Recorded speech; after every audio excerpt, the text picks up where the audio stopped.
jury that we are in agreement that the person that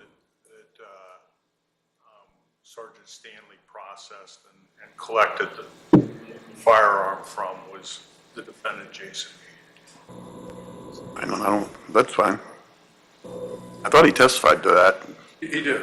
All right, let's go meet the jury. He didn't actually point him out. Oh, okay, that's fine.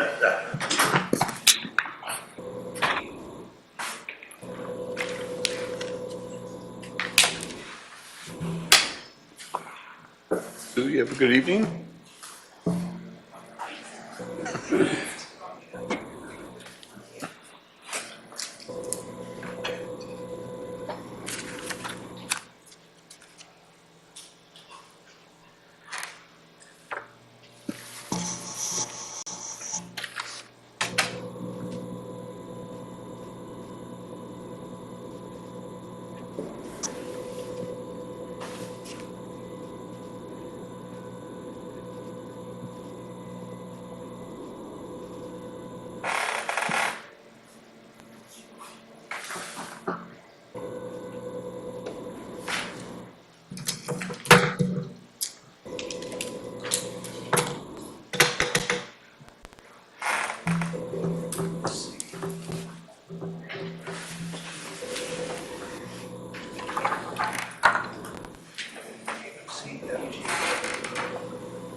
All rise.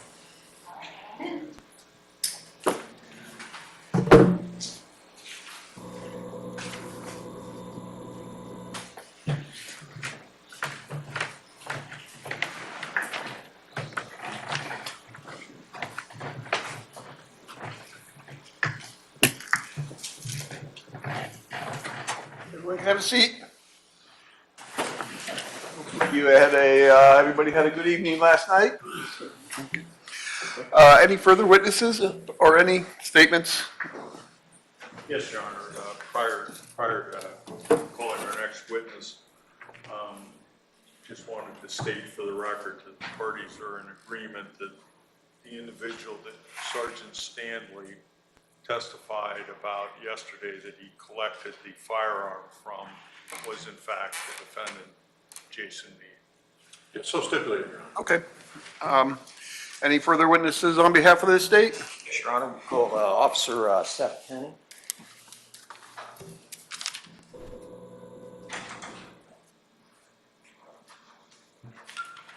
Officer Penny.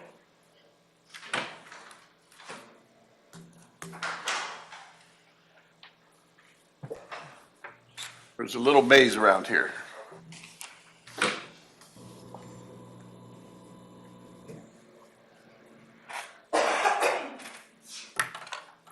You raise your right hand. Do you solemnly swear, affirm under penalty of perjury, your testimony in this case will be the truth, the whole truth, nothing but the truth? Yeah. Have a seat. Pull yourself up close to the microphone. Good morning. Good morning. Okay, would you please state your name for the ladies and gentlemen of the jury? My name is Seth Penny, And where are you currently employed? Reynoldsburg Police Department. And in what capacity are you with Reynoldsburg Police Department? I'm a police officer. How long have you been a police officer there? A little over a year at Reynoldsburg. Okay, and what are your duties there at Reynoldsburg? Just patrol. Patrol is that, you just make, you're in a uniform, marked car. That's correct, just standard patrol, yeah. Before that, where were you employed, officer? I work for Minerva Park Police Department for 4 or 5 years, and I worked for Morrow County Sheriff's Office for a little bit, and Mifflin Township as well. And was Mifflin Township your first stint as a police officer? That's correct. And then you went to the Morrow County Sheriff's Department? That's correct.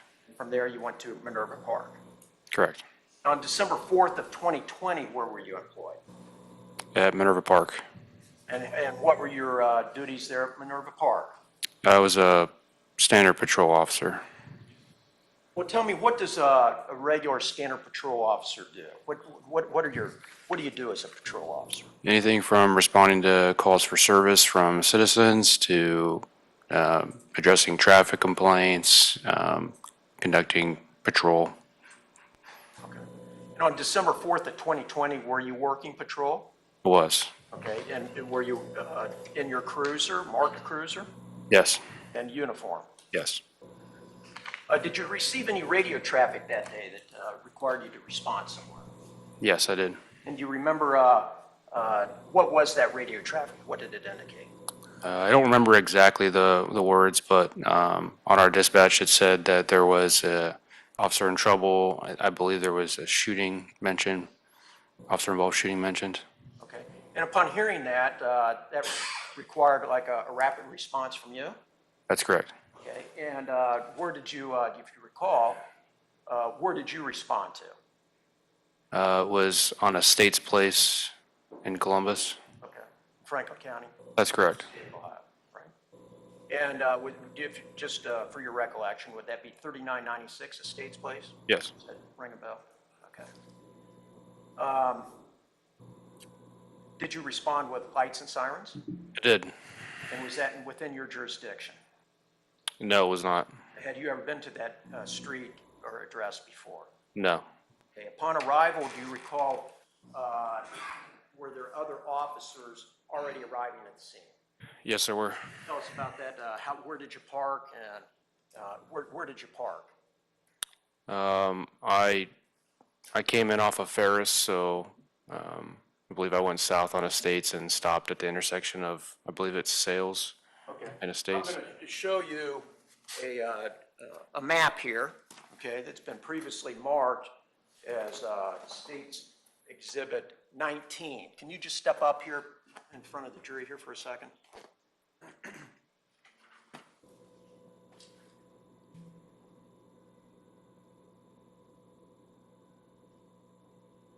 All right, so the jury can see it, okay? This is Ferris, correct? And that's a States Place? Yes.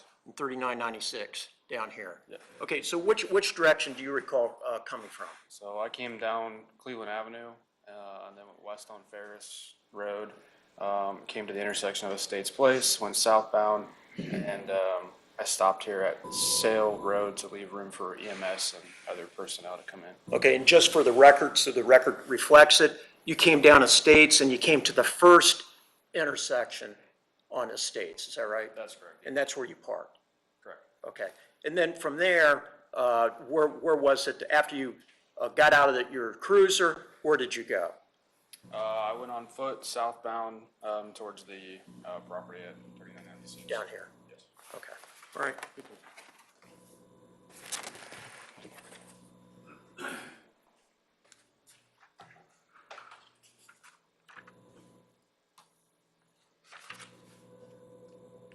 Now, on that day, as a patrol officer, were you wearing body-worn camera? Yes. And where were you wearing that? It would have been on my outer carriers, like around center mass on my chest. Okay. And did you activate that camera?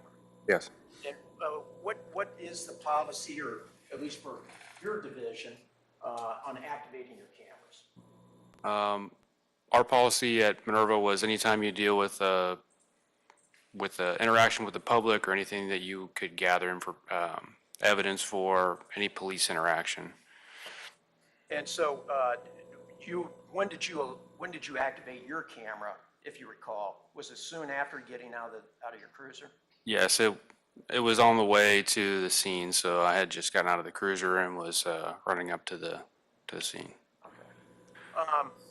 So let's just talk about your body-worn camera a little bit. You indicated that it's you activate it because it records what your activities and the scene, and it will capture, it's got audio too, it would capture audio as well, is that right? Correct. So it would capture anything that you would have seen, plus what you might not remember seeing, as well as audio. That's correct. Did you activate your body-worn camera when you arrived at the scene? Yes, I did. And did you leave the body worn camera on the entire time you were at the scene? Yes. You recall about how long you were at the scene there at 3996? Roughly 19, 20 minutes. And the reason you showed up was to see if you could offer any assistance, whether it's scene security or anything along those lines. That's correct. All right, I'm going to hand you what's been marked as State's Exhibit number 9. And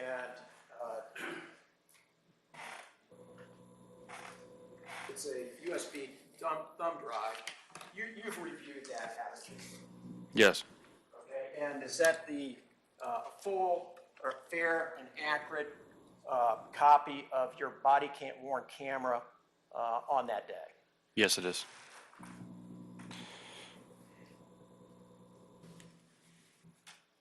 And does that, on the thumb drive, fairly and accurately depict what you observed and experienced that day?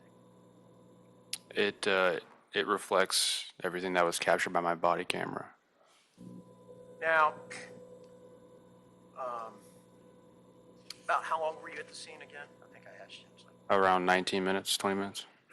Now, you've reviewed portions of the body cam before coming into court, and also some still photographs before coming into court today. Is that right? That's correct. I'm going to hand you what's been marked as through State's Exhibit. I'll just show you. Let's see here. It will be State's Exhibits 39B, 39C, 39. They're out of order. 39A, F, G, H, and I. If you just could flip through those and see if you recognize, just first of all, whether you recognize those as being stills captured from off your camera.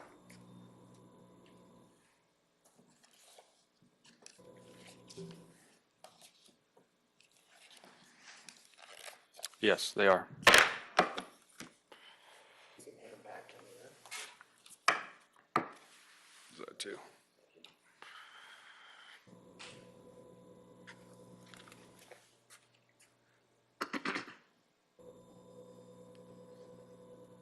Let's talk about when you first arrived. When you first arrived, can you tell us as to what transpired, and did you eventually make it onto the front porch?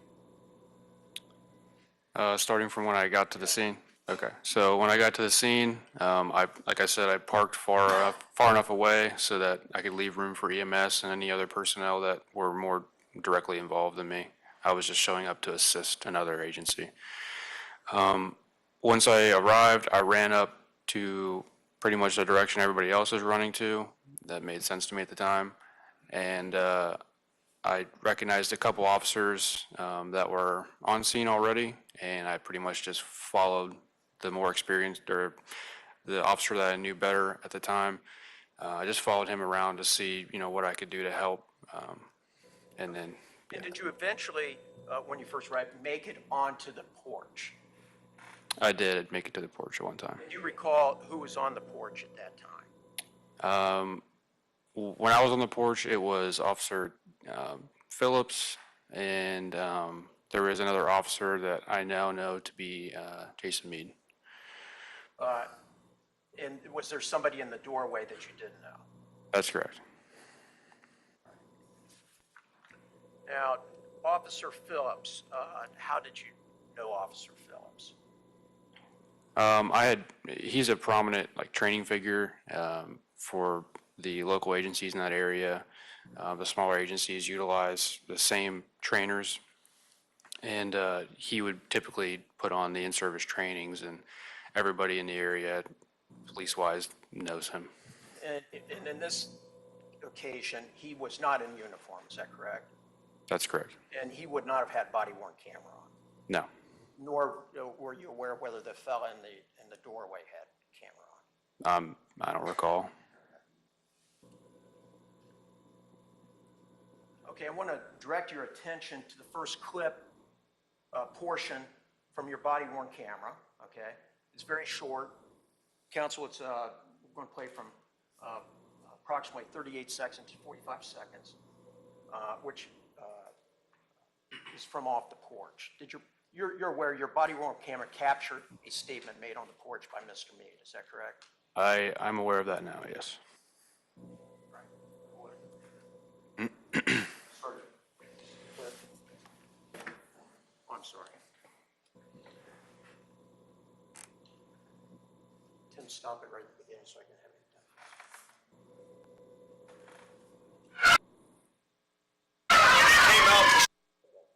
So back it up.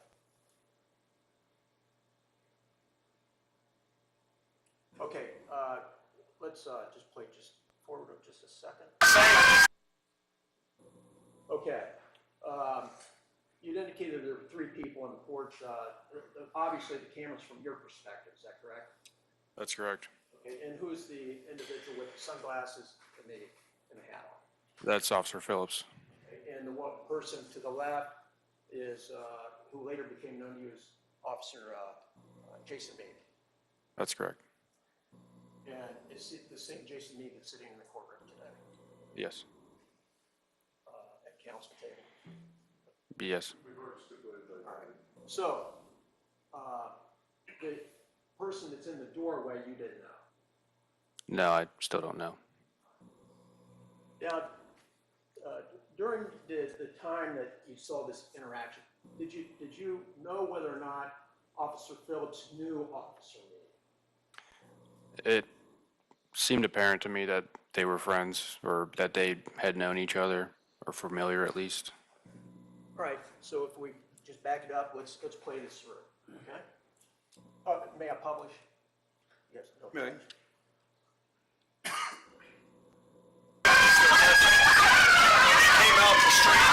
Can we turn that up, please? Volume on.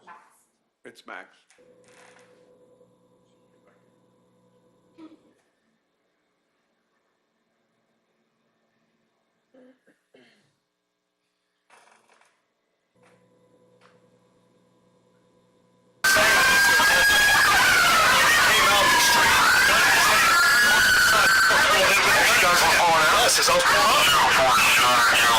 Yeah, Joey asked for us to go on this charger.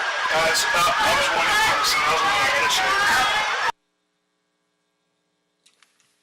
Is that a fair and accurate portion of what came off your original body cam that's in State's Exhibit number 9? Yes.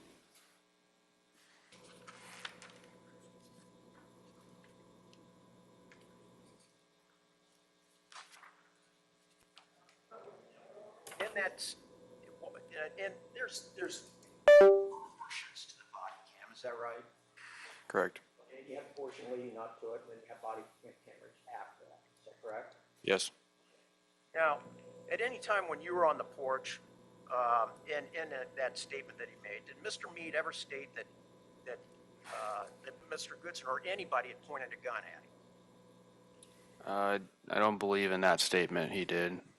Well, did he ever make a statement to you that Meade pointed the gun at him? I never directly interacted with him other than just a gun belt. He handed me a gun belt later. You're unaware of any other statements on your body cam, is that right? I'm unaware of my body cam, that's correct. Did he, in that statement on the porch, did he ever say Casey Goodson threatened him in any way? And that statement he did not know. And that the only reason he gave was that the individual got out of the car with a gun in his hand and was going in the house with a gun in his hand. Is that correct? Say it again. That he said that they say it's his nephew, their nephew. He came out of the car with a gun in his hand, going into the house with a gun in his hand. Is that correct? It's along the lines of the exact quote. Okay. That's correct.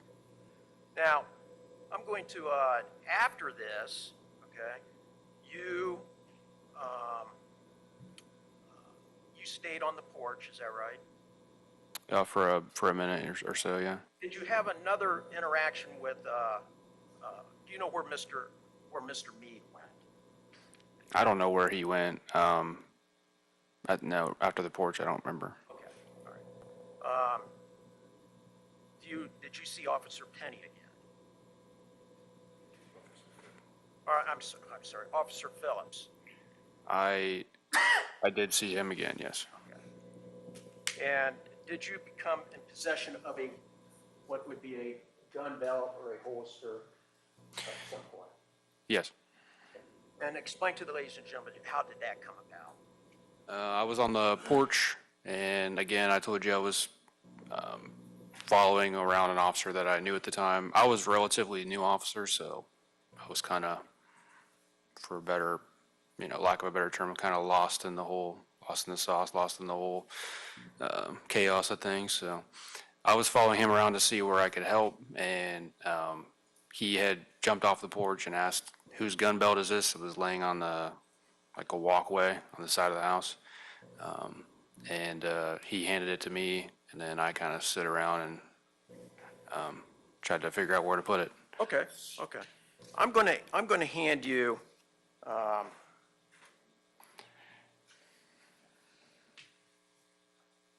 first of all, you've already identified State's Exhibit 39B, if we could.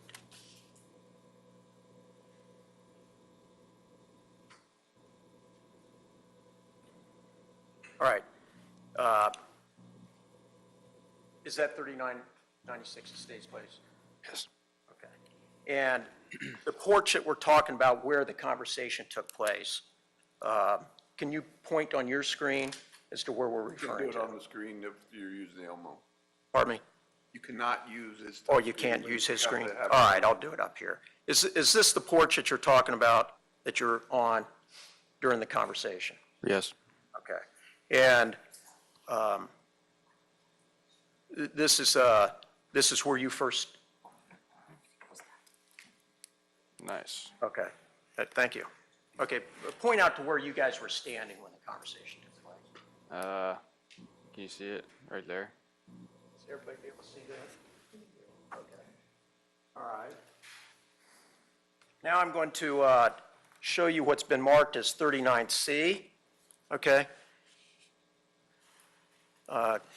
Is this Officer Phillips, the other individual that was there during the statement was made? Yes. And would you tell us what's in his hands there? Because it's kind of dark there. It's a duty belt. Is it better? It's the gun belt. Is that correct? Yeah, it's a duty belt, yeah. Duty belt. And that's after he picked it up. And what did he do with it after he picked it up? He handed it to me.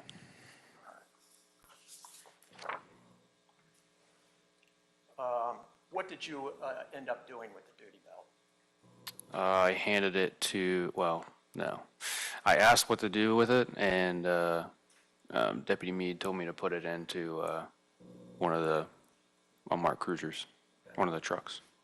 And that was captured on your body-worn camera, is that correct? Yes. And you've reviewed that portion of the body-worn camera, is that correct? Yes.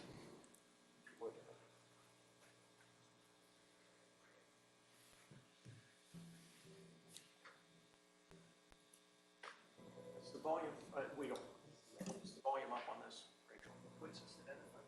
Everything is at max. What's this identified? Nice. I'm sorry, let me get out of the way.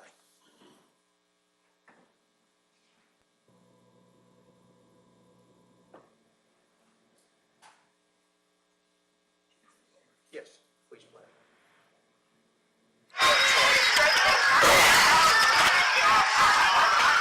Hey, where you guys at? This truck? Someone's gun belt. Take that black.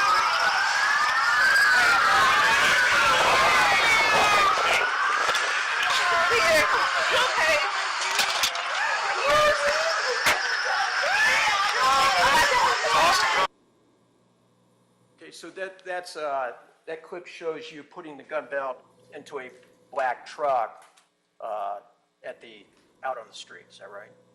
Correct. And did you know whose truck that was? I assumed it was one of the marshal's trucks, as it was in vicinity of all the other police trucks with lights on. All right. After putting the gun service belt into the truck, what did you do? Looks like you're walking back towards the gate. Yeah, I walked back up to the house, and then I looked for more work to do, pretty much. And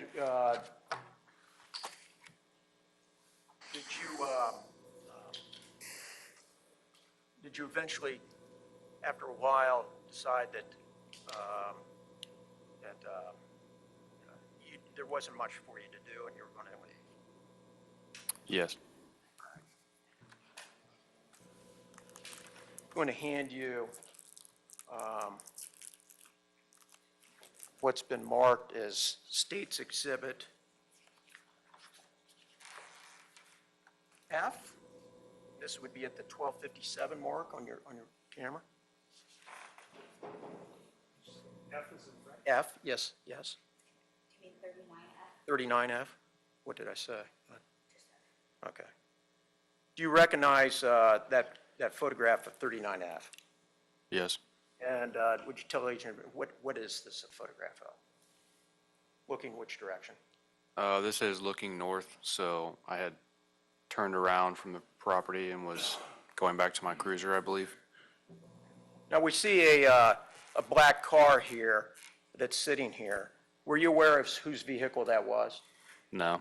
Okay, were you aware whether or not that was, at some point in time when walking around, that would have been the vehicle that Casey Goodson was in? I did not. I did think it was weird that it was parked that way, though. And 39G, is that, explain again, which direction are you looking? The same direction, but on the other side of the car. And so it's the other side of the car looking north on Estates, is that right? That's correct. There is just one, and I've got to bring out in 39F. There is a fire hydrant across the street from the car, is that right? It appears so.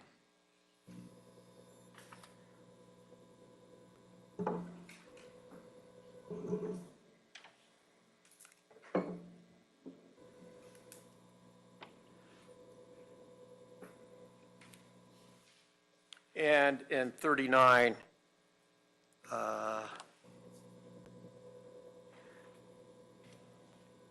G, when you're on the curb side of the vehicle looking north, there appears to be some officers standing in the middle of the street, on down the street, is that right? It appears that way, yes. Okay. So did you end up, you decided to leave the scene because you felt like there's nothing further for any assistance for you? That's correct. I had asked who was in charge and pretty much look for work, but nobody had any idea, and I left. Now I want to show you a portion of your body cam of you walking back to your cruiser. Have you reviewed that? Yes. This would be State's Exhibit, I didn't write down the exhibit number 10. 9B, if we could play that.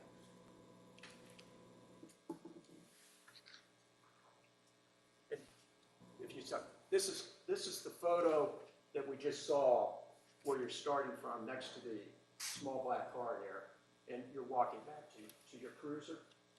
Yeah. And that's at, that would be at Estate and Sales. Correct. Go ahead. And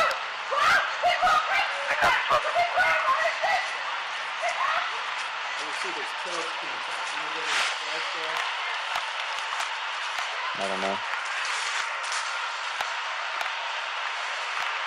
You see the officers in the street. It would be the officers that we need to identify in the street. Yeah, they're the same ones.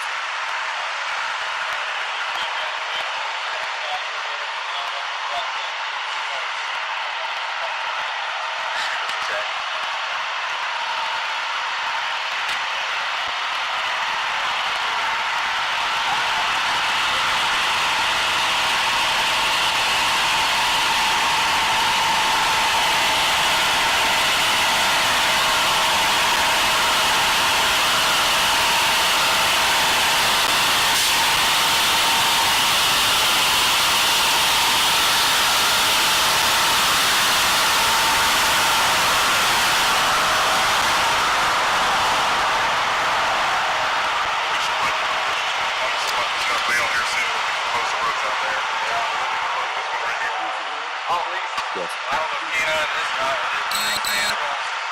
They just pulled it out and, Right. on the page,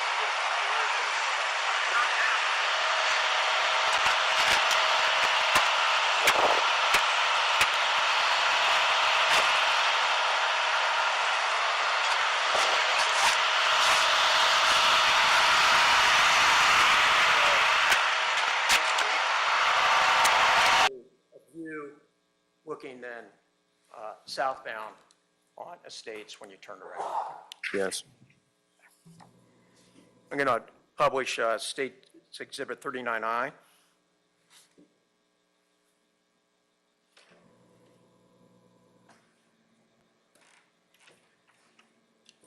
And is that a still photograph from your body cam looking down? Yes. And it shows the first group of officers that you passed in that walk back. You can see them in this photo. Is that correct? Correct.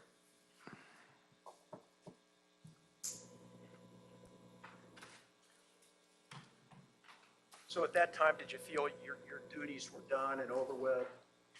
Yes, I did. And did you deactivate your body cam? Yes. What did you do next? I left that part of the scene, and then there was some disturbances in that area, so I had went into a far outer part and just kind of hung out to see if there was anything that was needed later on, and there wasn't, so I left. And eventually, when you have your body cam and stuff, do you dock it once you get back to the station? Yes. And dock it means what? What do you mean by docking? At the end of every shift, we had Axon cameras at the time. You take the body camera and you put it into the docking station. It charges it, and then it downloads all the media off of it and puts it into like a cloud server. Yeah, and it's to store whatever's been captured on your body cam, is that right? Yes. And did you do that in this case? Yes. Okay, and did you do that at the end of the shift? Yes. Right, just could have one moment, Your Honor. Thank you, Officer Penny.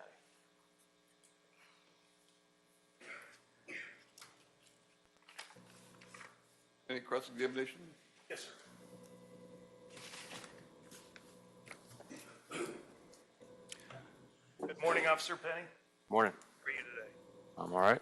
I'm Steve Nolder. I'm one of Jason Meade's lawyers, and I do have some questions for you, both before the 4th of December as well as after, okay? Yes, sir. So, at the time, you testified that you worked for Minerva Park as a patrolman, right? Correct. And as a patrolman, you would have been through OPATA training, isn't that true? Yes. OPATA training is the Ohio Peace Officer Training Academy training, isn't it? Yes. Part of that training at OPATA, you're made aware of various traffic laws and criminal laws in the state of Ohio, correct? That's correct. They're found in the Ohio Revised Code, right? Yes. Because part of your job as a police officer is to enforce those laws, right? Yes. You'd be familiar with those, right? And I understand that you now work for Reynoldsburg Police, right? Yes, sir. As a patrolman, right? That's correct. Wearing a uniform, driving a cruiser, right? Yes. And you would be knowledgeable about the Ohio Revised Code and the traffic laws of Ohio. I do my best, yes. And you would also be knowledgeable about the criminal laws in the state of Ohio, right? I do my best on that as You're well. still charged with enforcing those laws, right? Yes. And I think that you also wear a different hat now for Reynoldsburg Police, don't you? I have several hats there. But one of the hats you wear, I think you're a SWAT officer, aren't you? Yes, I'm on the SWAT team. And how long have you been on the SWAT team for Reynoldsburg? I'd say maybe 4 months. 4 months. And I'm sure that you've received a lot of training to be a SWAT officer, right? Yes, And you would be trained in shoot, no shoot scenarios, right? that's correct. And isn't it true that shoot, no shoot scenarios train you to make split-second decisions, correct? Yes, So when you're presented with a threat, you respond with an equal amount of force, correct? that is correct. That's the essence of the training, is to test and to train split-second decision-making. Isn't that right? Yes. And so you receive a lot more training as a SWAT officer probably for that than you would a patrol officer, right? Yes, I would agree. Now, you would agree that in 2020 that gun violence was a problem in the city of Columbus? Overruled. It was and is a problem, yes. And you would agree that there were a lot of drive-by shootings in Columbus in 2020? Objection, Your Honor. If he knows. You may.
Is that overruled, Your Honor? Yes.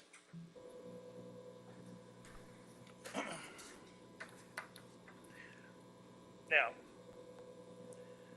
Officer Penny, you're familiar with Ohio's laws, right? Yes. Charged with enforcing them, right? Yes. It's a thick book, isn't it? Very. And Officer Penny, if you saw an individual in a car waving a gun, is that something you'd want to investigate? Yes. Is that something you'd want to pursue the person for? Yes. Let me ask you this. If you saw a person in a car pointing a gun at other motorists, or maybe even pointing it at you, is that something you'd want to investigate? Definitely. I'm sorry? Definitely, yes. And is that something you want to pursue that person for that purpose? Yes. And the reason you'd want to pursue that person and investigate is you witnessed a crime, right? Yes, and a threat to people. Proper handling of a firearm in a motor vehicle comes to mind, doesn't it? Yeah, Aggravated menacing possibly, right? for sure. But you'd want to investigate that, right? Yes. Now,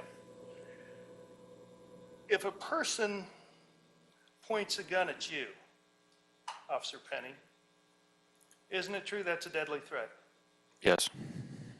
And the use of force continuum allows a law enforcement officer to meet that threat with an equal amount of force. Isn't that true? That is correct. So if a person points a gun at you, posing a deadly threat, you're permitted to use deadly force in response, aren't you? Yes. That's how you're trained, right? Yes. You don't have to wait to be shot, right? No. And if you are using deadly force in response to a deadly threat, isn't it true that you're going to aim center mass, right? Yes. I think that's where you said your body camera was located, center mass, correct? That's correct. It's in the torso, correct? Yes. And it's the largest part of the body, isn't it? Yes. And Officer Penny, if somebody presents a deadly threat to you, does your training teach you to respond to that deadly threat by using a taser? No. You're permitted to use deadly force, right? Yes. And the purpose is that you want to survive that deadly threat, correct? Yes. You want to go home at night, right? Do. So let's talk about December the 4th of 2020. You've talked to Mr. Schroyer about that. And I believe that that was the first officer-involved shooting that you'd been responding to. Is that right? Yes. And I think you've kind of told us that you were a little green at that point. You were looking for direction, right? That's correct. It's a scary situation, right? Very chaotic, for sure. Chaotic, that's a good description, chaotic situation. And I believe that you said that when you arrived that you were looking to others for guidance, right? Yeah, Just wanted to help in any way you could, right? correct. And you talked about the number of officers that were already on the scene. Isn't it true that most of those officers had guns drawn? When we first approached the scene, yeah. And there were people in the front yard, the civilians that you encountered, correct? I believe so, but I don't want to be, I'm not certain about that. All right, so you may not remember that, but you do at least remember all the officers who were up and down the street, right? Yeah, eventually there were a bunch of the citizens moved to the front and around the property, but I don't remember when I first approached if the citizens were out. And so I believe you parked your car at Sale and Estates Place and then got out of the car, activated your body worn camera, right? Yes, That was the procedure for Minerva Park at that time, correct? yes, And in order to do that, you just simply push a button, right? yeah, I think it was 2 times, but pretty much. Double tap and it's activated. I believe that the nature of the call you described was either it was an officer involved shooting or an officer in trouble, right? I think it was both, but I'm not certain. You would agree that that's probably one of the highest level calls that you're ever going to get as a police officer, right? Yes, One of the more serious ones that you're ever going to encounter, right? certainly. I believe that once you got out of your car, not only did you activate your body worn camera, but you drew your pistol, right? That's correct.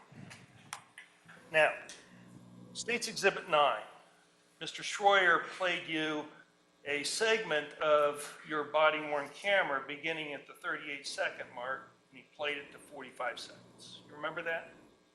Yes, And that was a conversation that your body worn camera captured between Mr. Meade and Terry Phillips, right? yes, And Terry Phillips was one of those individuals that you knew and trained you and looked up to, right? yeah, He'd been in these situations before and he could guide you as to what to do, right? yes, And, but your body worn camera captured much more before the 38-second mark than Mr. Schroyer showed you. Isn't that true? what was the question? One more time? Your body worn camera captured much more of this situation before the 38-second mark, correct? Yes, And actually, from 0 to 38 seconds puts this conversation between Mr. Meade and Mr. Phillips into proper context, doesn't it? I would say it adds context, yes. So as opposed to starting halfway through the movie, Mr. Penny, I would like to start at the beginning of your body-worn camera, and I'm going to stop at various intervals. We're going to talk about what was on that body-worn camera, both up at the 38-second mark, as well as beyond the 45-second mark, okay? Okay. And you've watched that before, right? Yeah. So if I could ask the assistance of both Rachel as well as Ms. Stevens. All right, so we're at the beginning there, and whose hand's that? Mine. And that's gun in your hand, right? Yes. And so if we could play up to the 8-second mark, Ms. Stevens. What do you got? All right, so you see the person in the black hat and the black hoodie running, and that's Terry Phillips, isn't it? Yes. And he has a gun in his hand, doesn't he? Yes. And he's the one that you talked about this conversation with Mr. Meade, right? Yes, he was there. All right, so if you could play the next 3 seconds, Ms. Stevens.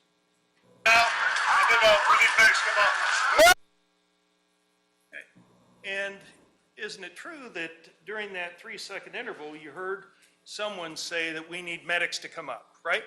Yes. And at that time, you didn't know Jason Meade. I think that was your testimony with Mr. Schroyer. But you know now that Mr. Meade is the one who said we need medics to come up. Isn't that right? Can you play it back a couple seconds? Sorry. I just remember the guy yelling about the medics. What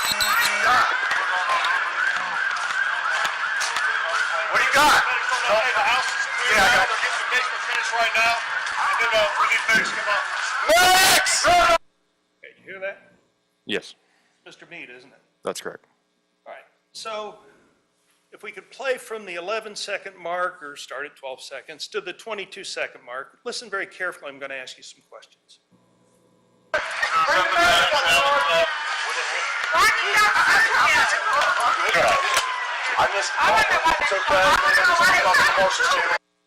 Okay.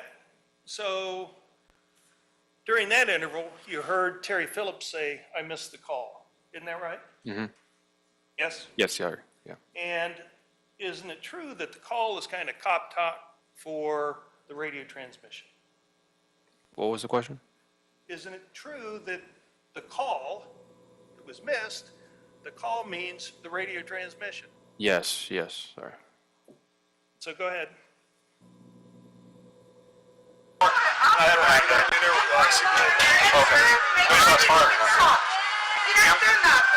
Ma'am, you need to wait.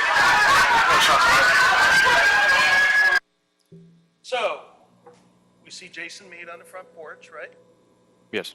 He's the person with the rifle slung over his shoulder, right? Yes. And he has a bulletproof vest on, doesn't he? Yes. He has a U.S. Marshal patch on the front, right? Yes. That's the color of law that he's wearing, right? Yes. And that identifies him as a police officer, right? Yes. And you would agree that that color of law marking is very prominent, right? The yellow and the white lettering and things? Yes. Yes. And the reason for that is he wants people to know he's a law enforcement officer, right? Yes. It's important, isn't it? Yes. Now, during that segment, Mr. Penny, isn't it true that Mr. Meade responds that he was on the U.S. Marshal Channel? Yes.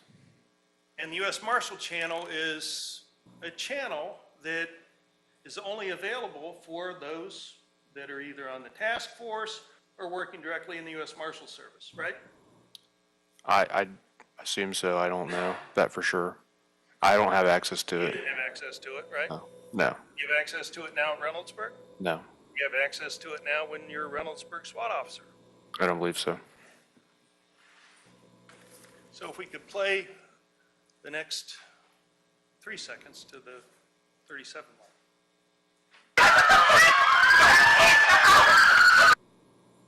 So Mr. Meade had left the front porch, right? Yes. And he, I think in a few seconds back, he said, "Ma'am," and he's kind of holding them back, right? That's right. And that's because there's civilians that were in the front yard, right? Yes. And isn't it true that before the medics could come to the scene needed to be secure? That's correct. And making the scene secure means that everyone had to be out of the house, right? Yes.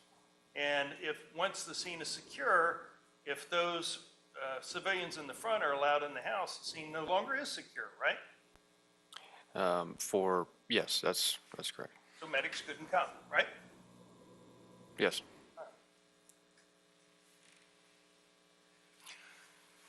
So, Mr. Meade's returning to the frame, right? Yes. 37-second mark, correct? That's correct. Go ahead.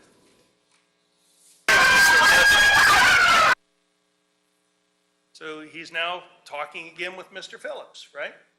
Yes. And this is where Mr. Schroyer picked up the discussion with you about the conversation on the front porch, correct? That's correct. So there was nothing at all about the call that was missed, right? I don't believe so. He didn't ask you about anything, conversations on the U.S. Marshal Channel, right? No. So if we could play again the 39-second to the 46-second mark. I have some. Came out the street, gun in his hand, going to the side before pulling in with the gun. You guys were pulling out? Yes, as I was pulling out. And so that's the segment that Mr. Schroyer had played for you, right? Yes. Roughly. And isn't it true that Mr. Meade's telling Mr. Phillips about the call he missed? Yes. And you would agree that Phillips didn't ask Jason Meade why he shot his weapon that day? He did not ask He him didn't that. pose that question, did he? He did not. And Mr. Meade is not explaining why he shot that day, is he? No, he's not. Instead, he's telling Mr. Phillips the substance of the call that Mr. Phillips missed. Isn't that true? That's what it appears like to me, yes. So if you could go 46-second to the 59-second mark. Yeah, Julie asked for us to go. Doing this. Who's in charge here? I was one of the initiators. So, will you have a supervisor? Yeah, it says it's clear. So during that segment, another officer's engaging with Mr. Meade, isn't he? Yes. And that officer's asking who's in charge or if there's supervisors on scene, correct? Correct. And at that point, there was no supervisor on scene, according to Mr. Meade, right? That's what he said, yes. And kind of looked like Mr. Meade was acting like a supervisor at that point, right? It appears so. So if we could go from the 59-second mark to 1 minute and 10 seconds. So what do we have inside? Just one down? They're in the basement All right. So Mr. Meade's using a radio at that point, right? Yes. He's communicating with the someone inside, right? Because he wants to get the medics running. Yes. And the reason he's communicating with someone inside is to ensure that the scene is secure for the medics, correct? Correct. That's the protocol. The medics need to be secure, right? Yes. Right. Go to the 124 mark, Ms. Stevens. As soon as I get the officer, you guys come in. Hey, you're probably going to be better on the side door. Hey, I'm sending medics to the side door. Okay. Once again, Mr. Meade is on the radio about making sure the scene is clear. True? I might have missed the radio part, but I heard him yelling inside at somebody. And again, he's telling the medics that they'd be better off going to the side door as opposed to coming through the front door, right? Yes. So he's directing traffic as far as where the medics should go to administer any aid that they can, right? Yes. Go ahead and finish it off through the 1 minute and 32-second mark, Ms. Stevens. Where's Gunbell? It's one of the ones.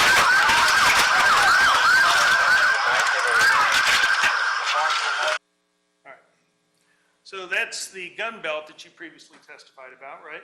Yes. And so somebody's asking, I think it's Mr. Phillips is asking Meade, whose gun belt it was, right? Correct. It was laying on the sidewalk, wasn't it? Yes. And Mr. Meade responded, it's a marshal's gun belt, right? Yes. And it looks like that Mr. Phillips gave you the gun belt, right? Yes, he did. And you testified, I think it was Exhibit 9C, that you were directed to put the gun belt into a marshal vehicle, right? Yes. And just so we're clear, it looked like that it was a Dodge Ram truck. Is that true? Yes, it was. So there were two trucks there, right? I think there might have been 3. Great. Yeah. But you remember putting the gun belt into a Dodge Ram truck, right? I do, yes. Now, Mr. Penny, a lot happened in 90 seconds, didn't it? Yes. And you described the scene as very chaotic, right? Absolutely. And you would agree that as far as everything that was going on, that Mr. Meade was very busy, wasn't he? Yes, he was. Your body-worn camera captures it all, doesn't it? Yep. And some of the conversations are very subtle, aren't they? They are, yeah. You have to listen hard to hear them, don't you? Yes. Now, he's telling Detective Phillips about the call that Phillips missed and why he missed it, right? Yes. He's telling Detective Phillips about the substance of that call, isn't he? Correct. Dealing with civilians in the front yard, right? Yes. Making sure the scene's secure Yes. so the medics can come up. Correct. And he's responding to an officer who wants to know about whether a supervisor's present or whether any chain of command's on the scene, right? He is, yes, He's trying to get medics to come up to administer aid. yes, He's directing where the medics should go, right? correct. Responding to questions about a gun belt. He did, yes. Directing you as to what to do with the gun belt, right? Yep. And he's also told that the person that was shot was the civilian's nephew, right? He did mention that, yes. That's captured in this 1 minute and 32-second segment, isn't it? Yes. So a lot's happening at the front of the house. You would agree with that? Yes, I would. And you would agree that officers are going to respond differently to this type of situation, right? Yes, You might respond differently than Mr. Meade responded, right? correct. And you would agree that this 1 minute and 32-second segment shows Mr. Meade's doing his job, right? Yes. Have a moment, Your Honor. Okay. No further questions. Redirect? Yes, Your Honor.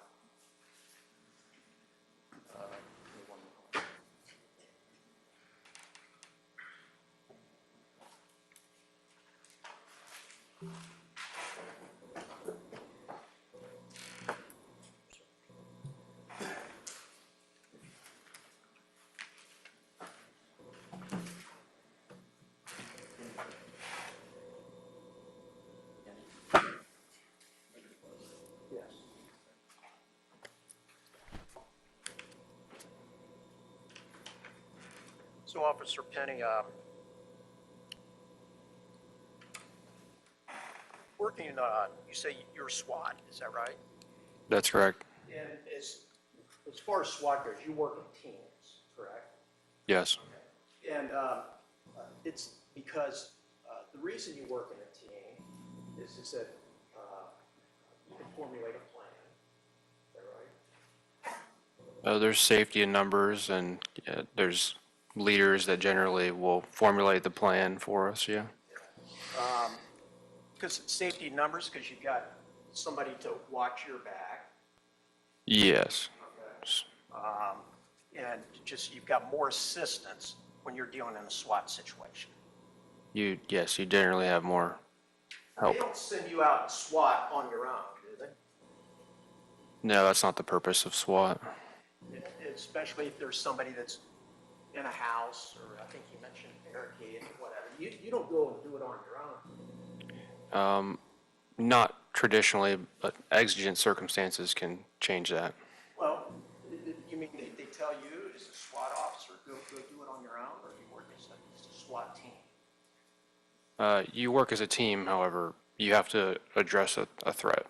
On your own, exigent circumstances may branch you off and you have to go do your job. Well, if your team's with you, your team's with you, right? In an ideal world. Now, he also mentioned to you about, as a patrol officer, okay, that if you witnessed something, that you would at least go to try to investigate. Is that right? Yes. And what do you mean by investigate? Gather more information about, and yeah, try to gather more information, but you can't do that unless you you go with the thing you're investigating. Okay, so you're gathering more information so that you're assessing the situation, Yes. try to determine what was going on, Yes. as to whether or not what you saw or whatever, whether that's accurate or not accurate. In real time, yes. And for you, as we've all seen officers out on the street and stuff, when you go to do an investigation, you witness something, and you want to stop somebody, what do you do? Make myself known as police, and Sure. I mean, that's important, isn't it? yeah. And to make somebody known that you're the police, you use your sirens in some case. That's one way. Okay. You use your lights. That is it. That's one way. Okay. You've got a PA system. Some cruisers have them. Okay. You got at least the horn that goes, we all hear it, you know. That you ride. In marked cruisers, we'll have those most of the time. Okay. And so you have a lot of different things at your disposal when you're doing your investigation to say, hey, stop, I need to talk to you. Is that right? Yes. And I think you said, I mean, and you mentioned this on Mr. Norder's cross, you said that, you said you want to make and he said, you would want to make yourself known as an officer, right? Somehow, yeah. That's important, isn't it? Yes. And it's important to the individual that you're going to investigate that they know who you are, isn't it? Correct.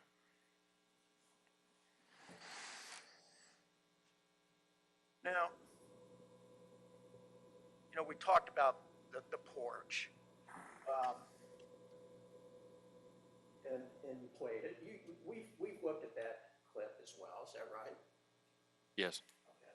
And I believe it's that segment that you looked at with Mr. Norder stopping from when the end of the statement was made, State's Exhibit E. We played that entire clip where the statement stops. Is that right? I'm sorry, what's the question? You've looked at that portion from when you arrived up to the portion when Mr. Meade turned around and they said, who initiated? And he goes, it was me. You've seen that before. I have seen it, yes. And we've reviewed that before, haven't we? Yes. And I'm going to play it again because there was something more than Terry Phillips just saying, I missed the call, wasn't there? I don't recall. He said something else, didn't he? I think in one sentence, maybe, oh yeah, in one sentence he said, I missed the call, what happened, I think? What happened? But it was all in one sentence, so. But he said that, didn't he? Yes. Mr. Norder didn't bring that to your attention, did he? I don't recall. Let's play. Here. Yeah, right there. Go ahead and play first. What do you got? The house is clear. Yeah, I got They're getting the basement finished right now. And then we need Max to come up. Max! Bring the Max up, Sergeant. I missed the call. It's okay. The first thing that he said, Terry Phillips, was what? I missed the call, correct? Missed the call. And then what did he say after that? Can you replay it?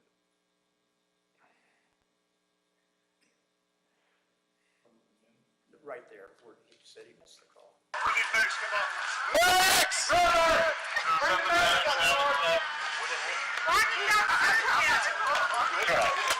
I missed the call. It's okay. I think he says what happened. I missed the call, what happened? Everyone's phone turned off?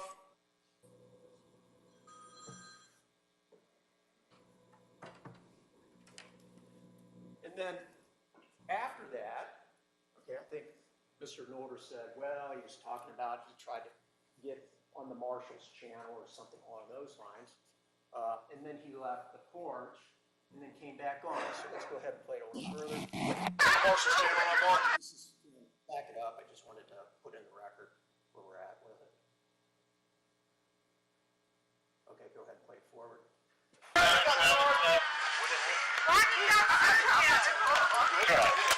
I missed the call. It's okay. About the 19-20 second mark, is that where he said, I missed the call, what happened? Hearing it back, it sounds like I missed the call and then I hear the word what. I think he says happened, but it's hard to distinguish from the video. So What, you want to try to hear it again, or is that what? I mean that's we can play it again, but I'm fairly sure he said what happened, but We'll leave that up. All right. So, and then the beginning there, he discusses, he says something, I think Mr. Norder was saying, he was talking about, I was marking up on Marshall's channel and things along those lines. You remember that across? Yes. And you said, yeah, did you hear him talking about marking up on the marshal's channel? I heard him, yeah, I heard him talk about the Marshal's channel a couple times. Okay, and tell me this portion, go ahead and play it. Play it. Yes. Horses channel on board. I had a right there with Casey Goodson Jr. Is that where he was talking about marking up on the marshal's channel and all that? I can't really understand him. All right. So, all right. And now we have him going off on the porch, right? Yes. And now he comes back. Go ahead and go further. Ma'am, you need to wait.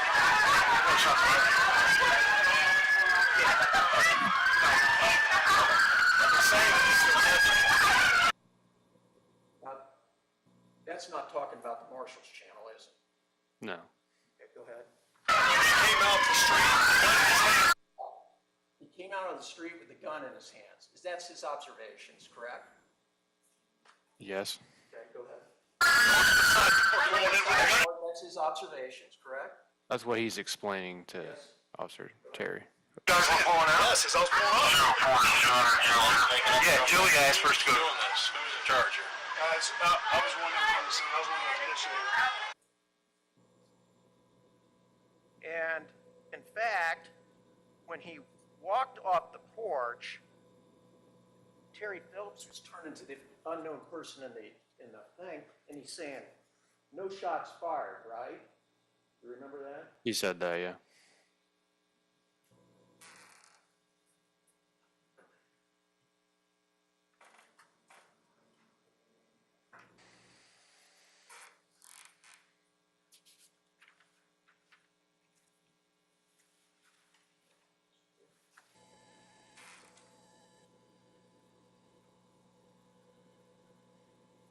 Okay, Mr. Phillips, or Officer Phillips, thank you. It's pending. Penny, keep saying Phil. Any questions as a result of those?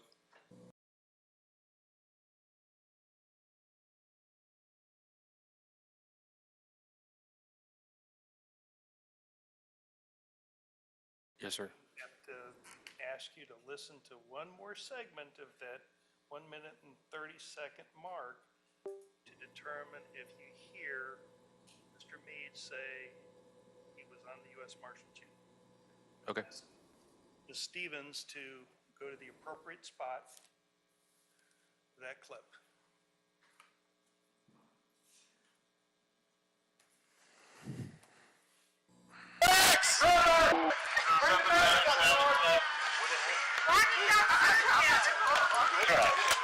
I missed the call. It's okay. Something about the horses channel on board. Did you hear Penny, and I'm sure he's got me doing it. Did you hear Officer Phillips say, "I missed the call"? I did, yes. Did you hear Mr. Meade say, "I was on the U.S. Marshal channel"? I heard her say I was on the Marshal channel, yes. That's about the 20 to 22-second mark of that video, right? Yes. Now, on redirect examination, you used a phrase that caught my attention, and that's exigent circumstances, right? Yes. It's a legal term, isn't it? Yes. I guess as you learned about that in your OPADA training, right? Yes. Why don't you tell the ladies and gentlemen of the jury what exigent circumstances are? Exigent circumstances are, exigent circumstances could be a number of things. Where if there's an emergency in place, it puts other things to the wayside. So if you have somebody screaming inside of a house, and you had a call that there was somebody breaking in, et cetera, you'd have exigent circumstances. You wouldn't need to hold the house for a warrant because common sense applies. You have now an emergency at place. You're going to go act on that emergency. That's our duty to do that. All the rules go out the window if there's exigent circumstances, right? Yes, Matter of fact, you have a duty to go forward if there are exigent circumstances, right? we do. Even if you're by yourself, right? Yes, So you don't have the luxury of waiting for a team to help you in those circumstances, correct? not always, no. Now, Mr. Schroyer talked to you about all the different ways that someone would want to make themselves known as a police officer, right? Yes. Lights, sirens, flashing your signals, blowing your horn. It's also the way you're dressed too, isn't it? Yes. That's one of the reasons you're dressed in a certain manner is so that you make yourself apparent as a police officer, correct? Yes, outside the vehicle as well. If someone's dressed like me, not necessarily known that I would be a police officer, correct? Correct. No markings that I'm a police officer, correct? Correct. But if you're in a uniform, you're identifiable as a police officer. Isn't that true? Yes. And I'm going to display for you what's been marked for identification purposes as Defendant's Exhibit N. Yeah, approach on. You may. And I'm going to hand you what's been marked for identification purposes as Defendant's Exhibit N. Recognize that person. Yes. Who is that person? That's Mr. Meade. And is he wearing the color of law of the U.S. Marshal Service? The color of law, I'm not familiar. What does that mean? The badge. Yes, he is. May I display, Your Honor? You may.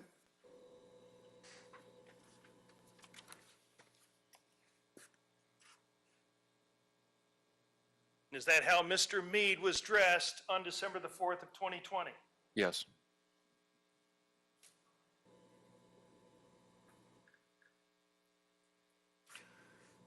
Now, to go through one more issue, Mr. Penny.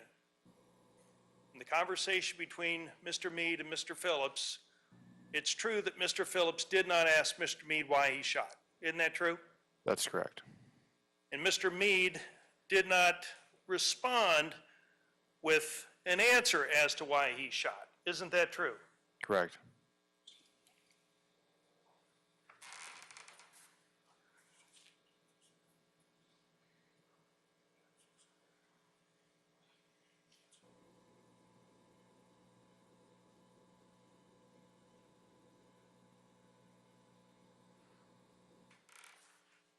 I lied, there's one more question. All right. Mr. Penny, let's go back to exigent circumstances, one of my favorite topics. All right. In an exigent circumstance, if someone is in possession of a firearm and is running from you or eluding you, that qualifies as an exigent circumstance, right? Objection, Your Honor. You need to approach. It's okay.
here a little bit in my office too.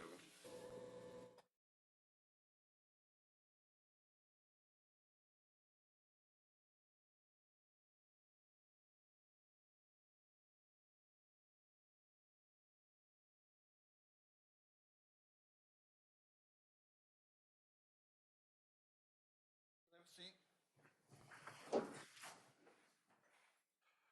Any further witnesses on behalf of the state? Yes, sir.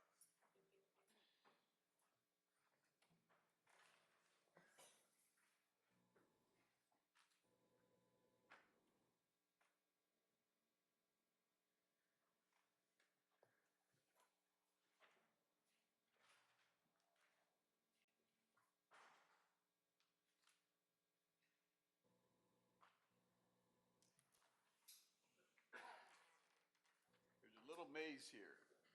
You can come out, keep coming. I should put yellow tape down. That might have helped.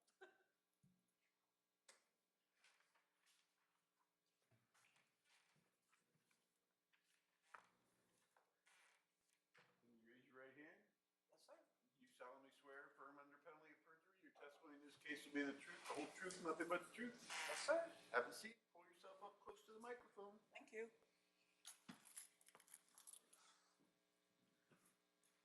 You may inquire.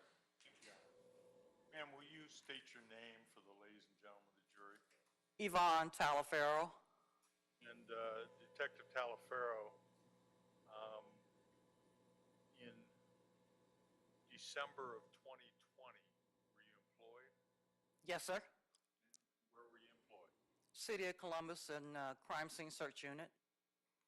Columbus Police Department? Yes. Are you retired from that now? Yes, sir. When did you retire? 22. Okay.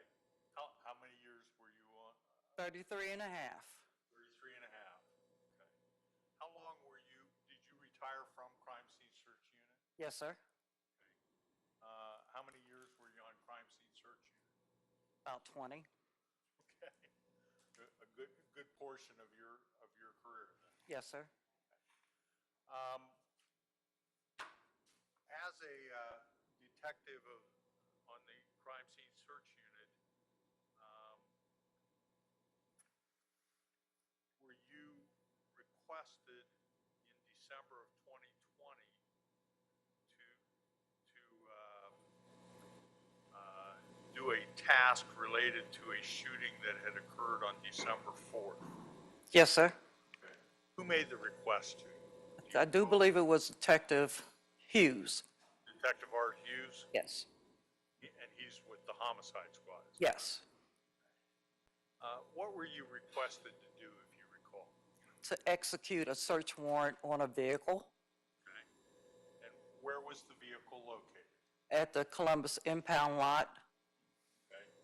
Is there a secure facility there that Crime Scene Search Unit uses with vehicles that are being held for evidence? Yes, sir. Referred to as the The barn. barn. The barn. And what were you asked to do specifically? Basically, to photograph the vehicle, interior, exterior, and search for any kind of evidence involved in the incident. Okay. That would be firearms, ammunition, trace evidence, anything such as that. Yes, sir. I'm going to place in front of you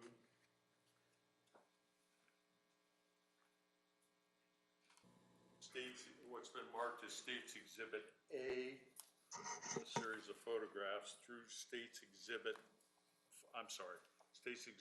4A, and through State's Exhibit 4I. Would you look through those photographs for me, please, and tell me if you recognize them? I recognize the photographs. Yes, sir.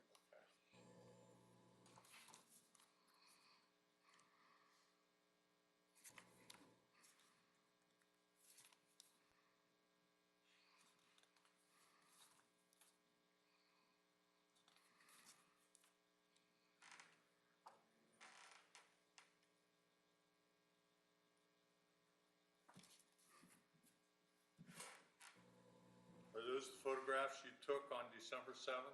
Yes, sir. Do they fair and accurately represent what they, the vehicle that you were asked to examine? Yes, sir. Okay. And basically, when you're asked to document or to examine a vehicle, you said you took photographs of the inside and the outside. Is there kind of a method to that you follow? Yes, sir. Tell us about that. What do you do? The one photograph that I didn't see was my photo card. That's the first photograph that I taken. It's got all the information. Okay. And then I start at either the front of the car or the back of the car. It's either if it's got 2 license plate numbers or not. And I go around. Basically go around. Now, you know, that, and at that point, you're photographing the exterior of the car? Yes, sir. And then you follow that with looking at the interior of the car? Opening up one door at a time. Okay. So pretty much the same procedure, going around the car, opening each door, photographing inside. Yes, sir. Want to,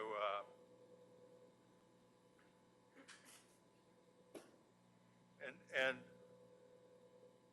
you indicated you were also, because it was a search warrant, you searched the car, is that correct? Yes, sir. And the purpose of the search was to try and locate anything connected to the shooting incident that this car came out of, is that Yes, sir. right? And did you recover anything? No, sir.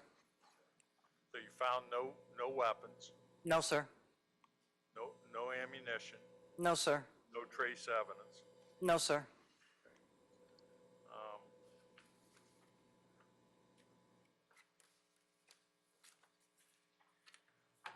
If I may display, Your Honor, want to put State's Exhibit 4J up for you. I hope you can see that. That's one of the photographs you took. Yes, sir. And where in the car was that? I do believe it was in the front. The front passenger seat? Mm-hmm.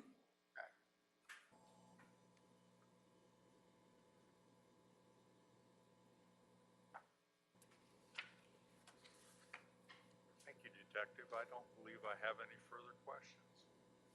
You're welcome. Any cross-examination? Just one, Your Honor. Good morning, Detective. Good morning. Mark Collins. Are you enjoying retirement? Immensely. Congratulations. Thank you. All right, you can step down. Thank you. Thank you, Detective.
Little maze around here.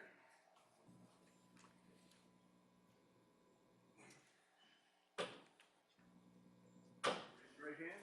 Do you solemnly swear or affirm under penalty of perjury that your statement will be the truth, the whole truth, and nothing but the truth? Yes. Have a seat. Thank you, Your Honor. 1,000 times.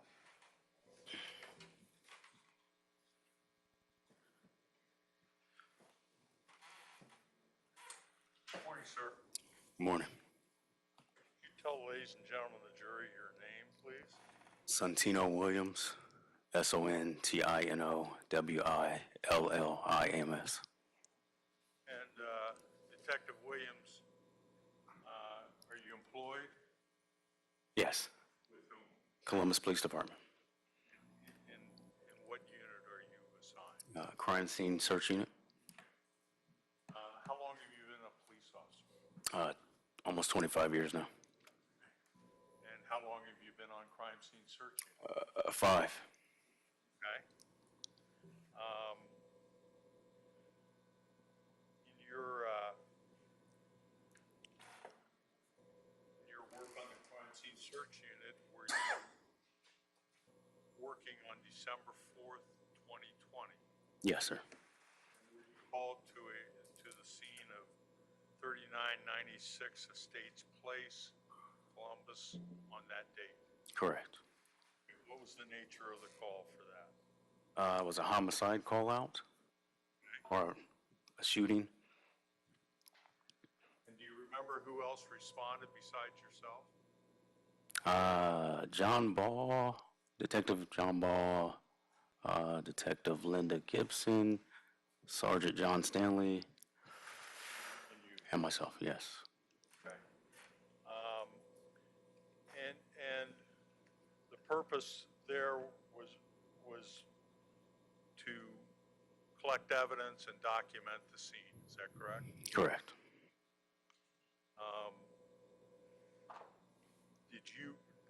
Did you have a specific task that you performed? Yes, I was on evidence collection. Okay. Give us kind of an idea of how this works when a crime scene search unit team goes out there. Whose device is that? Turn it off.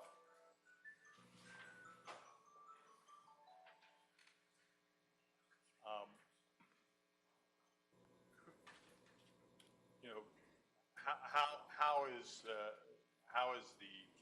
are the tasks divvied up? We can choose different tasks. We're trained in all of them, so we can, when we go out, sometimes we'll take photos, and other time we may collect evidence. We may run the LICA another time, so it just depends on the scene and who's going. Okay. And you were tasked on this particular day with collecting the physical evidence, is that right? Yeah, myself and Detective John Ball, yes. Okay. When you begin the collection process, is that before or after photographs are taken? After. After. So the first step is photographing the scene. Correct. Okay.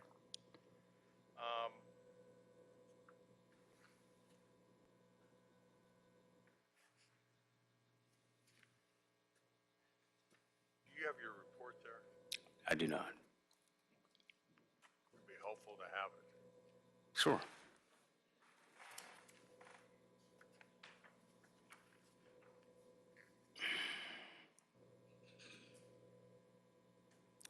Thank you. Recognize that as a copy of the crime scene search unit report for processing the scene.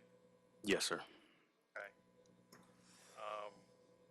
And included on there is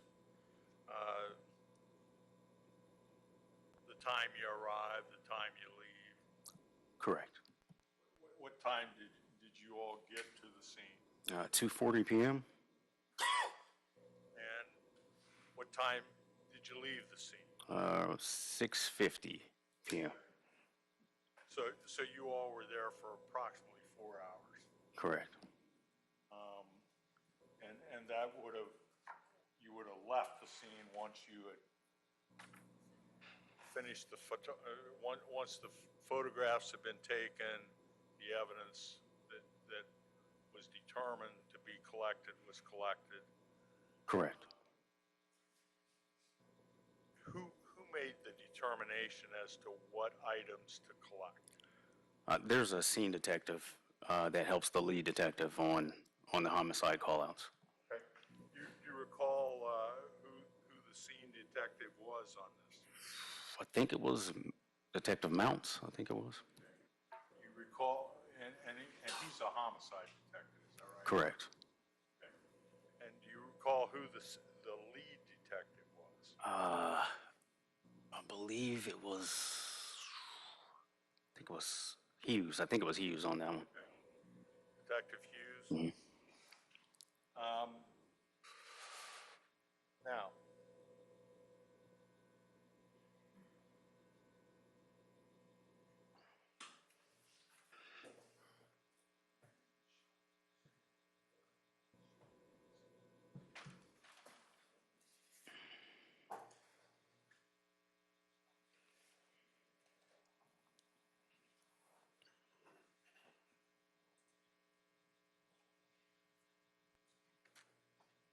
detective, I'm going to put a photograph up here marked State's Exhibit 2GG. You recognize what that photograph depicts?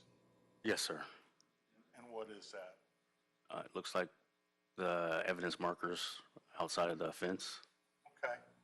And this would be at 3996 Estates Place? Correct. All right. When you say the evidence markers, you're talking about what? The markers we use to identify a piece of evidence. Okay. That would be The yellow cones there. yellow cones there? And do you recall, there's 6 of them over here, do you recall what they were marking? Casings, I believe those were casings. Okay. Maybe a little closer. This is State's Exhibit 2HH. That's a little closer look at that, is that correct? Yes, sir. Okay, were those casings all collected? Yes, sir.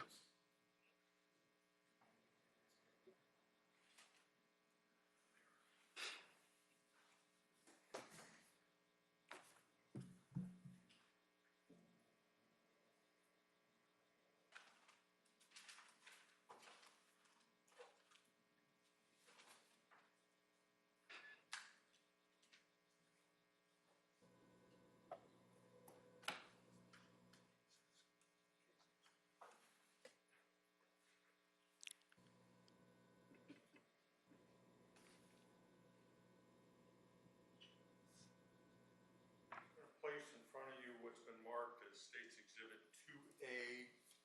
I think it goes through 2F. Okay. Would you check those envelopes? Tell me if you recognize what's contained.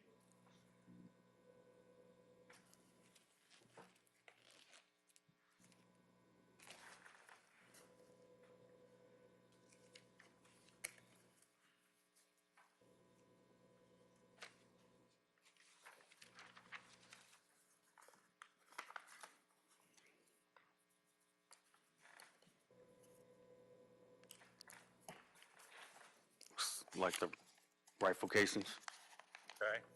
Now, are those the casings that you collected that are depicted by the markings in State's Exhibit 2HH? Yes, sir.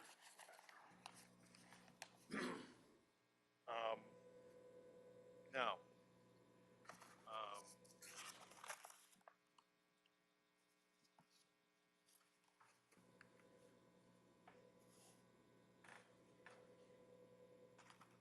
looking at State's Exhibit ZZ, you recognize what that photograph depicts? Yes, sir. I believe that was the kitchen area and the evidence in there. And again, the cones are what you added, is that right? Correct. Okay. And that's just so that you can authenticate the area on the kitchen floor where different items were. Is that Correct. correct? Did you collect a firearm that day? Yes, sir. State's Exhibit 2CC. Is that the firearm that you collected? Yes, sir.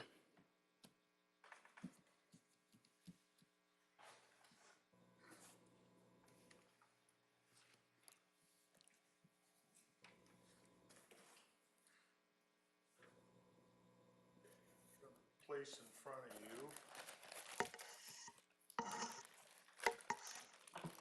it's been marked as State's Exhibit.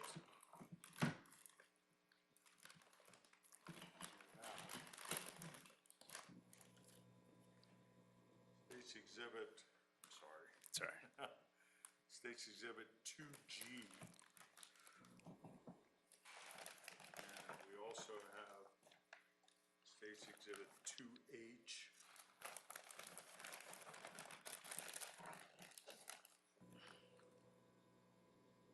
And State's Exhibit 2I.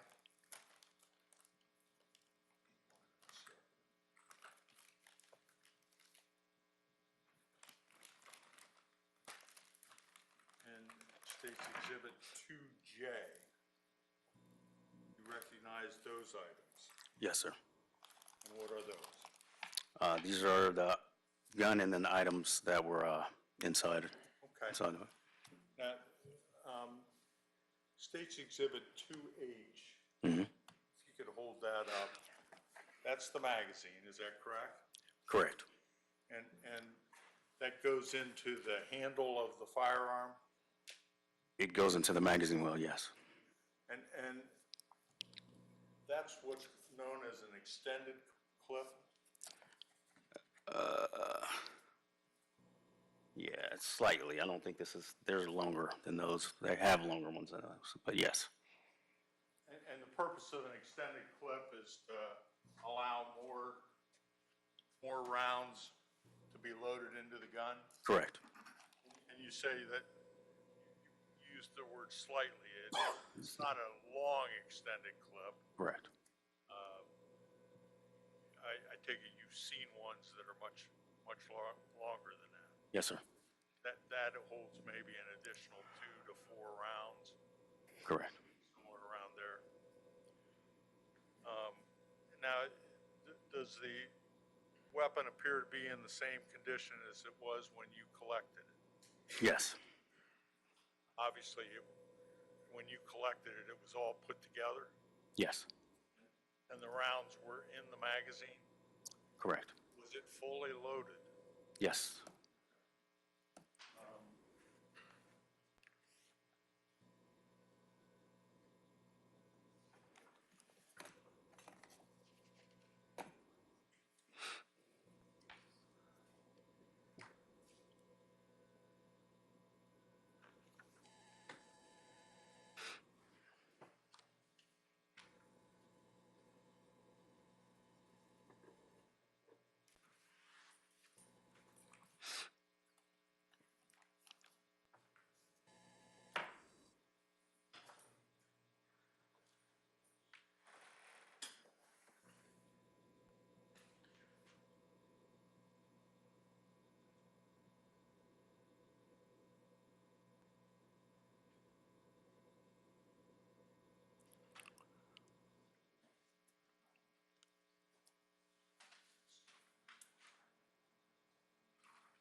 Now,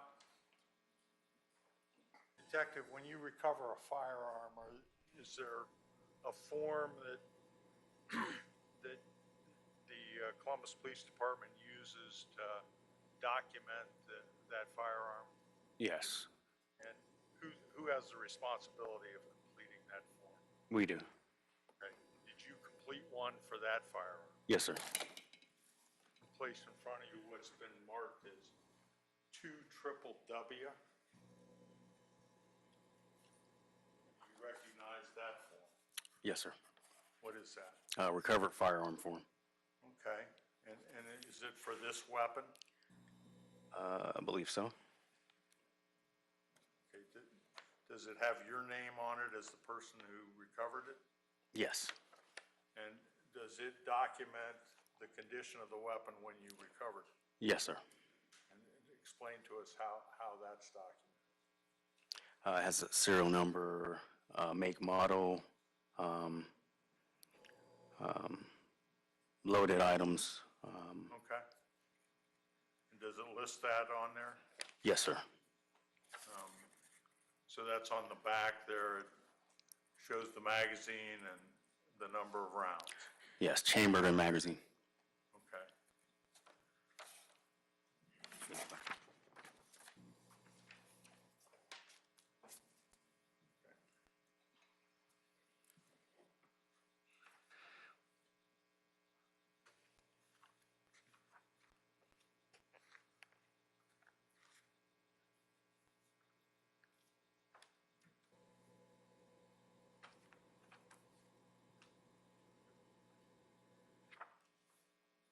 Looking at State's Exhibit 2EEE, you recognize what's depicted in that photograph? I can see it's marker 11, evidence 11.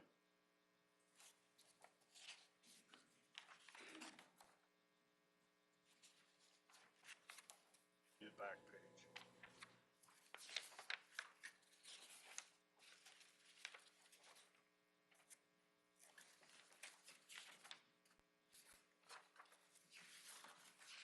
Do you have another? Oh, I got you. Be on the back. Yep. Yes, that is the do-rag collected. Okay. And what are the white things on either side of Earbuds. it? Okay. Now, were they collected by you guys? No, sir. And did you, and again, you don't make the decision as to what to collect, is that right? The scene detective makes the final decision. Was he asked about those? Yes, sir. And his response was? Objection, Your Honor. Basis? Hearsay, Judge, he said his response was. It's not for the truth, it's just what they did. You can answer. Thank you. We didn't need them at the time. Okay.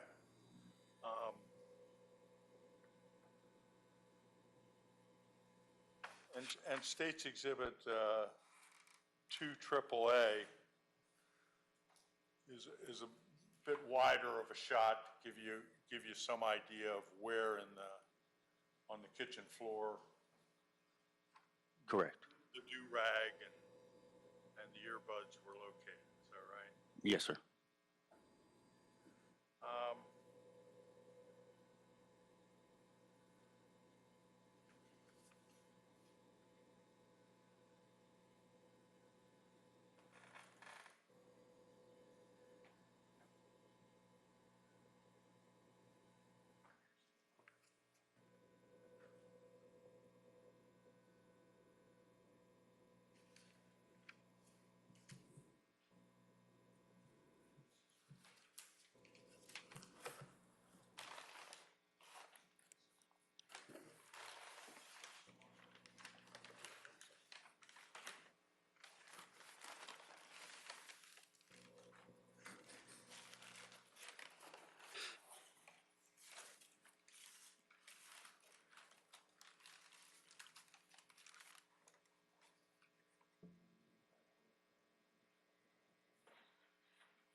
Detective, I'm going to put a couple bags in front of you here.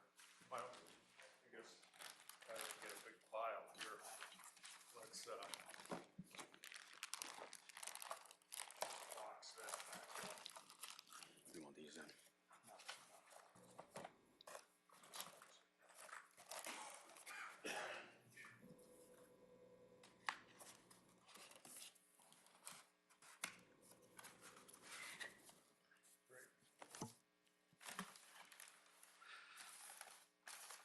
Place in front of you what's been marked as 2L and 2M. Do you recognize those items? Yes, sir. What are those? Do-rag and face mask. Can you maybe pull them out real quick?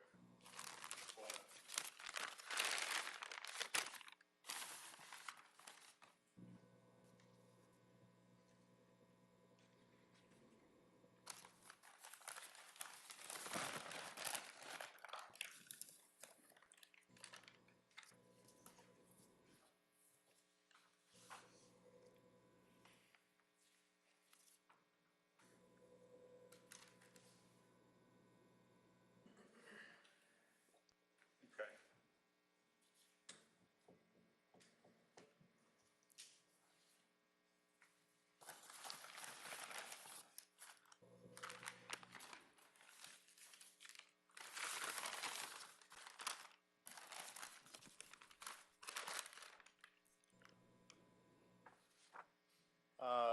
State's Exhibit 2 Triple D. What is that depicting? Looks like a projectile. Let me look and make sure. Yes, And that's the kitchen floor? correct. Okay. And a place before you what's been marked as 2K. Would examine that, tell me if you know what that item is. Yes, it is a projectile. Okay. Is that the one from the floor? Yes, sir.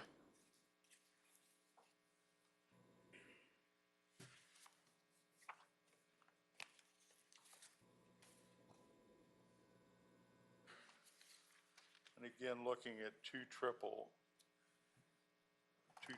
A.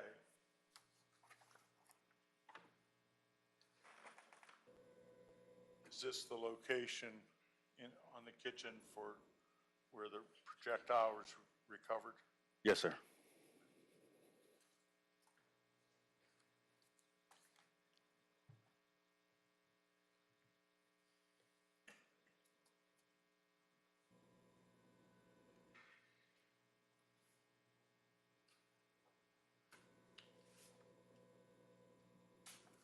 Two triple B. You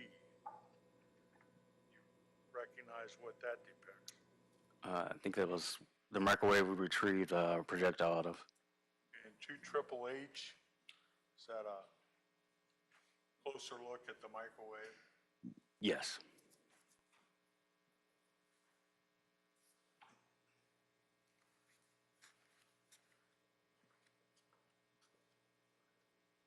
State's Exhibit 2N.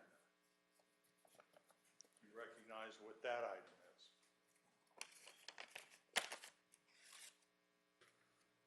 Another projectile. Okay, and which projectile is that? This is item 13, evidence 13. The one from the microwave? Yes, Okay, so that's the one that you took out of the microwave? correct. Okay, and State's Exhibit 2 triple S, you recognize what that photograph is depicting? Yeah, we're still in the kitchen, I believe. I believe it's the, which wall is that? The north kitchen wall. Okay. And looking at the corner of the picture, did you recover anything from there? Another projectile. Okay.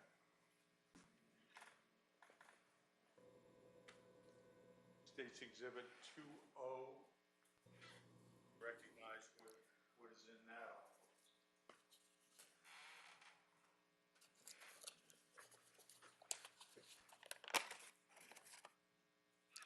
Yes, another projectile. Okay, and which projectile is that? Item 14, evidence 14 from the north wall. Okay, so that's the projectile that's depicted in the photograph we have up here. Correct. Now,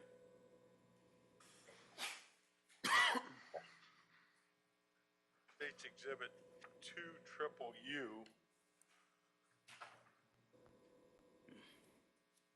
appears some of the drywall is missing from that. Is that the way the scene was when you guys arrived? No, sir. Okay. How did that happen? We cut into it Okay. And the purpose was what? to retrieve the evidence behind it. Okay. To your knowledge, was anything discovered behind the drywall? I don't think we found a fourth, so I don't think we did. Okay. Now, you also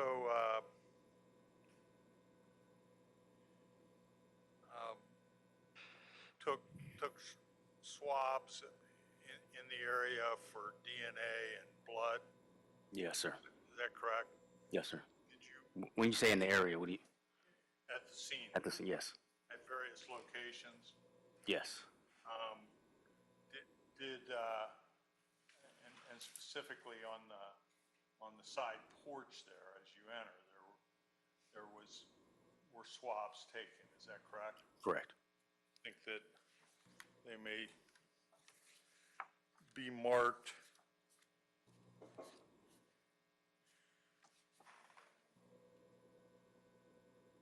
Well, this is actually a sidewalk. Yeah. Double A is the sidewalk, Sidewalk. you know, there. I know. That photo. Did you later learn the way in which Mr. Goodson was transported out of the house? Yes, sir. What way was that? The medics actually transported him. Okay, and do you know what route they took? They fought out of the kitchen and down the sidewalk. Okay, and was it your belief that the blood that you saw there was from when they transported him out of the house? I think that was someone's belief. I didn't make an assumption at the time, but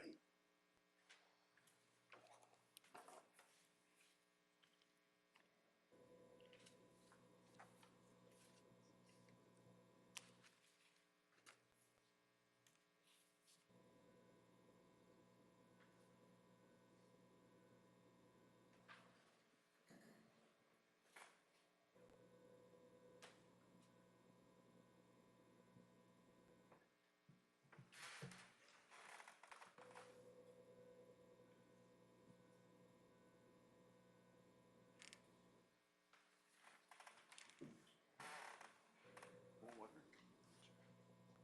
You want water? you sure? She want water? You did? Okay. Thank you, Detective. I don't believe I. Any cross-examination? That's Thank you, Your Honor.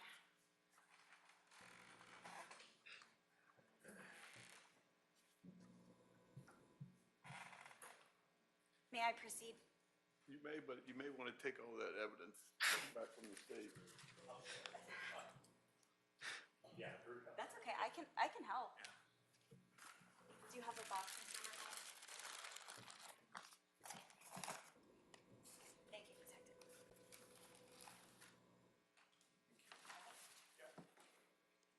And I think you trash can if you want to take off. Thank you. Now you may proceed.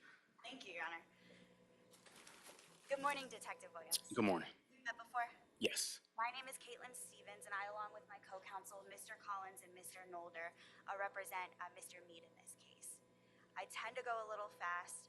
Miss Sue will definitely yell at me if I do go too fast, but if I go too fast for you, or if you don't understand my question, please just let me know, and I'll be sure to rephrase. Yes, ma'am. 25 years, you said, on CPD? Almost, yes. Close to retirement? Yes. End in sight. June? But who's counting? Prior to your assignment as CSSU, my understanding was you worked for patrol, correct? Patrol, then missing persons, back to patrol, and then crime scene. Had a lot of years on patrol, certainly, right? Yes. I'd like to talk to you, Detective, about your experience while you've been on patrol. Certainly, while you were on patrol, you've had experience clearing a scene, right? Yes, And you would agree with me that it's dangerous and it's risky, correct? correct, Fair to say that you need your firearm out while you're clearing a scene. correct. Fair to say that you've probably used profanity while you've been clearing a scene before, right? My wife's watching, so no. You said your wife is watching?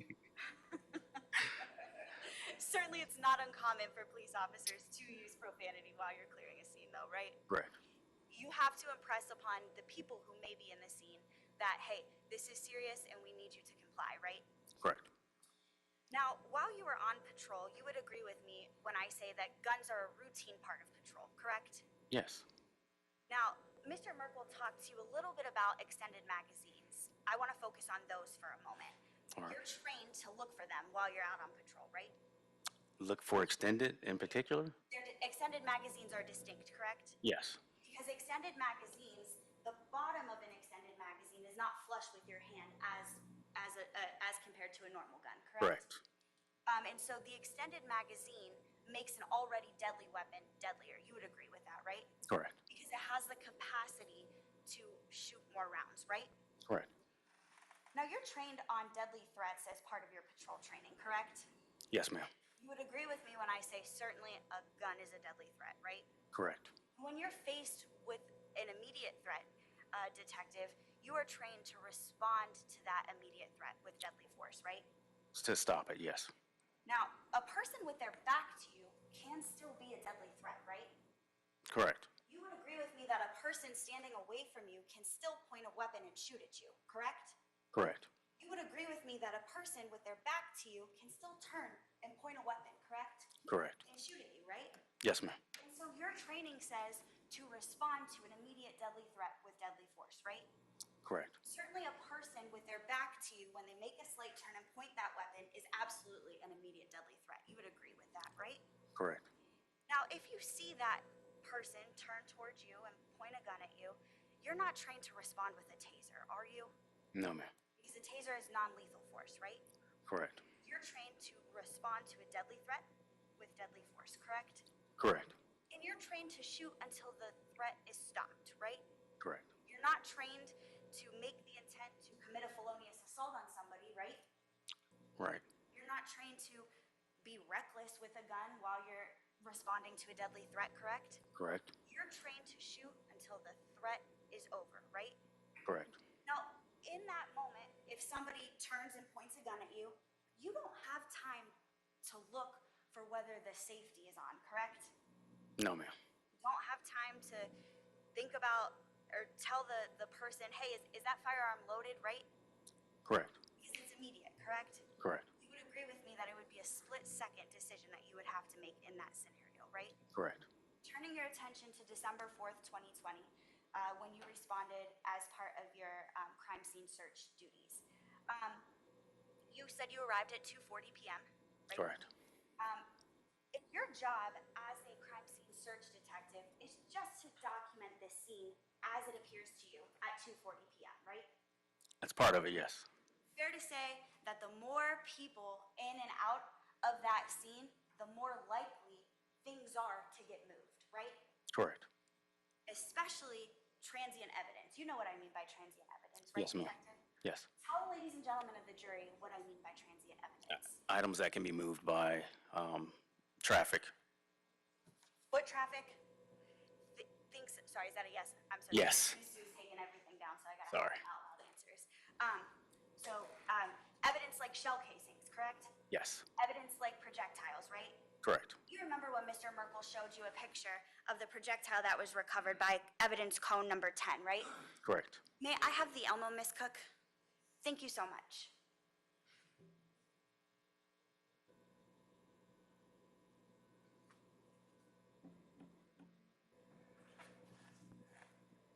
Now, I'm showing you what has been marked as Defendant's Exhibit Q for identification purposes, but you recall when Mr. Merkel showed you this picture, right? Correct. And right underneath that, the number 1 almost, is the projectile, right? Yes, ma'am. That projectile is tiny, correct? Yes. And so could easily be kicked, right? Yes. Thank you. Thank you, Ms. Cook. Now, your job was to place cones by the items that could potentially be of evidentiary value, right? Correct. You place cones near the items of potential evidentiary value so that somebody can document and photograph those evidence, right? Correct. Some you send for testing. If requested, yes. You collected the firearm on that day, right? Correct. The Smith & Wesson semi-automatic, correct? Yes. Now, you mentioned to Mr. Merkel, one was chambered, right? Yes. Tell ladies and gentlemen of the jury what one being chambered means. It just means there's a live round in the chamber at the time. Sometimes there's, the chamber can be empty when we collect a weapon. This one had a chamber round in it. Your recollection of the Smith & Wesson semi-automatic handgun was also that it had an extended magazine, right? Correct. And also that it had blood on it, correct? Yes. And you sent the blood for testing, correct? It was requested and it was sent, yes. Thank you. Sir, on that day, you remember Mr. Merkel asking you about pictures that you placed cones near of the face mask and the do-rag, right? Correct. Tell ladies and gentlemen of the jury what a do-rag is. I do it as a hair covering. It goes over goes over your head. Yes. You mentioned earlier to Mr. Merkel that you did not collect AirPods, right? Correct. And you did not collect a plastic bag either, did you? A plastic bag, no. Okay. And sir, you had nothing to do with the car on that day, did you? No. Okay. Now, Mr. Merkel talked to you about blood that was on the sidewalk. Do you recall that conversation? Yes. You have no idea how that blood got there, do you? No, at the time, no. You knew that there was blood also on the threshold of the doorway, right? Yes. And certainly that blood could have been placed there on the threshold of the doorway when somebody was shot, right? Yes. May I have a moment, Your Honor? Thank you so much, Detective, for your time today. I appreciate it. Thank you. Any redirect?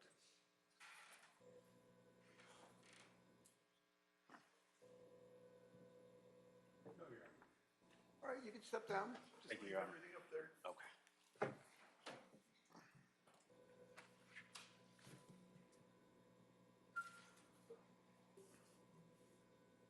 Councilman approach.